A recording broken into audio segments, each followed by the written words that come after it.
Shalom sahabat Alkitab, marilah kita memulai hari ini dengan perenungan akan firman Tuhan. Bacaan Alkitab kita pada hari ini diambil dari Mazmur pasalnya yang ke-40 ayat 1 sampai dengan 9. Untuk pemimpin biduan, Mazmur Daud. Aku sangat menanti-nantikan Tuhan, lalu ia menoleh dan mendengar teriakku minta tolong. Ia mengangkat aku dari lubang kebinasaan, dari lumpur rawa. Ia menempatkan kakiku di atas bukit batu, menetapkan langkahku. Ia memberikan nyanyian baru dalam mulutku untuk memuji Allah kita. Banyak orang akan melihatnya dan menjadi takut, lalu percaya kepada Tuhan. Berbahagialah orang yang menaruh kepercayaannya pada Tuhan, yang tidak berpaling kepada orang-orang angkuh, atau kepada yang mengikuti para pembohong. Banyaklah yang telah kau lakukan, ya Tuhan Allahku, perbuatanmu yang ajaib dan rencanamu untuk kami. Tidak ada yang dapat disejajarkan dengan Engkau.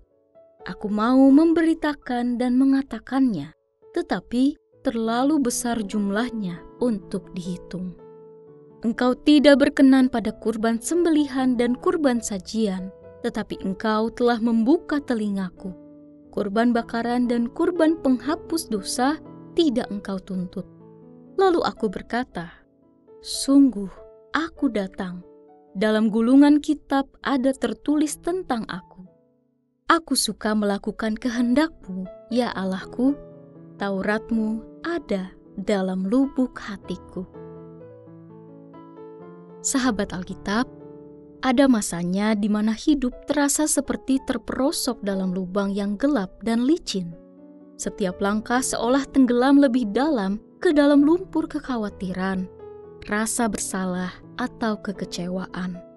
Dalam kondisi demikian, yang tersisa hanyalah menunggu dengan kerinduan agar Tuhan menoleh dan menjangkau. Pemazmur mengungkapkan dengan sangat jujur, aku sangat menanti-nantikan Tuhan. Sebuah penantian yang penuh desakan, seperti penjaga malam yang merindukan fajar menyingsing. Namun, dari ketekunan dalam menunggu itu, lahir sebuah pengalaman iman yang mendalam. Tuhan mengangkat aku dari lubang kebinasaan, dari lumpur rawa, dan menempatkan kaki pemazmur di atas batu.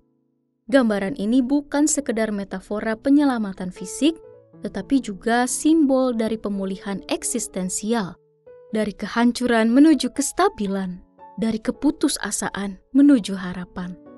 Yang menarik adalah respons pemazmur terhadap penyelamatan itu bukan sekedar ucapan syukur secara pribadi, tetapi sebuah nyanyian baru yang ditujukan sebagai kesaksian kepada halayak. Ia memberikan nyanyian baru dalam mulutku untuk memuji Allah kita. Banyak orang akan melihatnya dan menjadi takut, lalu percaya kepada Tuhan. Kesaksian hidup pemazmur menjadi sarana agar orang lain pun belajar percaya. Disinilah makna syukur yang sejati. Bukan hanya diungkapkan melalui doa pribadi kepada Tuhan, tetapi juga menjadi kesaksian yang menghidupkan iman sesama. Selanjutnya, pemazmur menegaskan bahwa berbahagialah orang yang menaruh percaya kepada Tuhan, bukan kepada keangkuhan atau kebohongan dunia. Tuhan adalah satu-satunya tempat di mana kepercayaan kita menemukan pijakan yang kokoh. Bahkan, pemazmur mengakui bahwa karya dan rencana Tuhan atas umatnya begitu besar dan tidak terhitung jumlahnya. Ia takjub karena Tuhan bukan hanya memikirkan alam semesta, tetapi juga memikirkan manusia secara pribadi dengan kasih dan perhatian yang tidak dapat dihitung. Pemazmur juga menyampaikan sebuah deklarasi yang mengubah paradigma umat terhadap ibadah. Engkau tidak berkenan pada kurban sembelihan dan kurban sajian, tetapi Engkau telah membuka telingaku. Kurban bakaran dan kurban penghapus dosa tidak Engkau tuntut. Lalu aku berkata, sungguh aku datang. Dalam gulungan kitab ada tertulis tentang aku. Aku suka melakukan kehendak-Mu, ya Allahku. Taurat-Mu ada dalam lubuk hatiku. Ini adalah sebuah transisi teologis yang radikal. Tuhan tidak menginginkan persembahan-persembahan lahiriah yang ritualistik. Ia mencari persembahan yang hidup, hati yang berserah, telinga yang terbuka, dan hidup yang dijalani dalam ketaatan sejati. Sahabat Alkitab, marilah kita memeriksa diri. Apakah ibadah kita hanyalah sebatas ritual, ataukah kita telah menjadi persembahan yang hidup bagi Allah? Tuhan tidak terkesan dengan kesalehan yang berhenti di liturgi.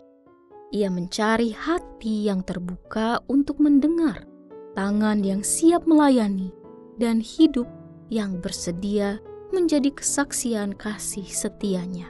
Menjadi persembahan yang hidup berarti belajar menunggu Tuhan dengan setia di tengah krisis, membiarkan hidup kita dipulihkannya, dan bersedia menyanyikan nyanyian baru yang menguatkan iman orang lain.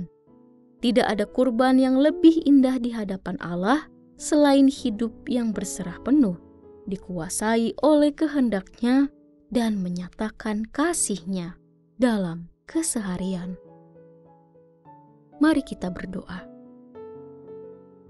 Tuhan Yesus yang baik, terima kasih karena Engkau setia mendengar seruan kami dan mengangkat kami dari lembah keputusasaan.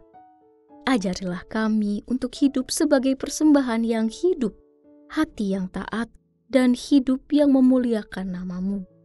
Jadikan kami kesaksian bagi sesama, agar melalui hidup kami banyak orang percaya kepada Engkau. Di dalam nama Tuhan Yesus kami berdoa. Amin.